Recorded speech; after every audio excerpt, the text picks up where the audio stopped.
In the realm of financial assets and statements of financial condition, it's not unusual for individuals to bolster their numbers by adding a premium. This practice, often amounting to 25% or even 30%, can be particularly handy for those with celebrity status. You see, such an adjustment can come in handy when you're looking to secure a loan, make a purchase, or perhaps even contemplate acquiring a sports team.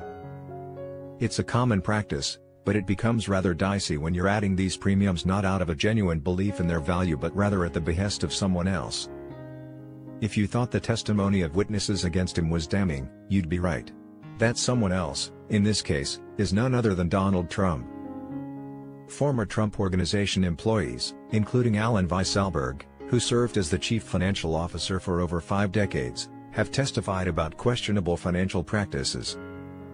These practices appear to have involved artificially inflating assets and were seemingly carried out under the direction of Donald Trump.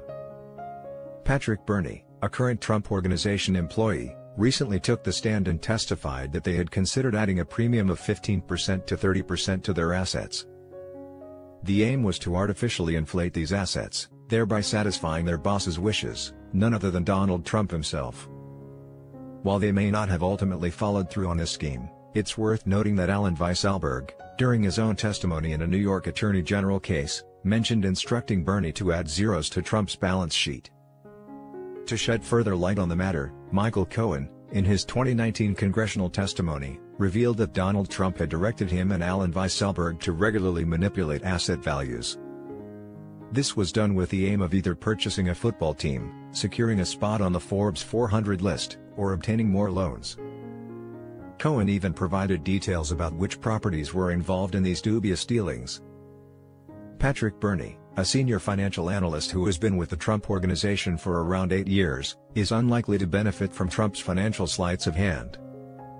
The motivations behind his truthful testimony stem from a desire to maintain credibility and integrity in the financial services industry. In essence, he won't lie to protect his boss's interests.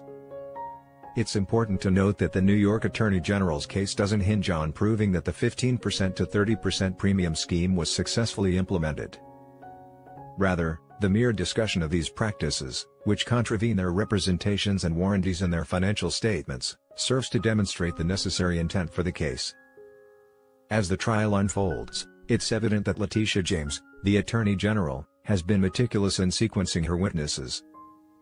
She began with Don Bender, an outside auditor, followed by Jeff McCann, the former controller, and Alan Weisselberg, Trump's long-serving CFO.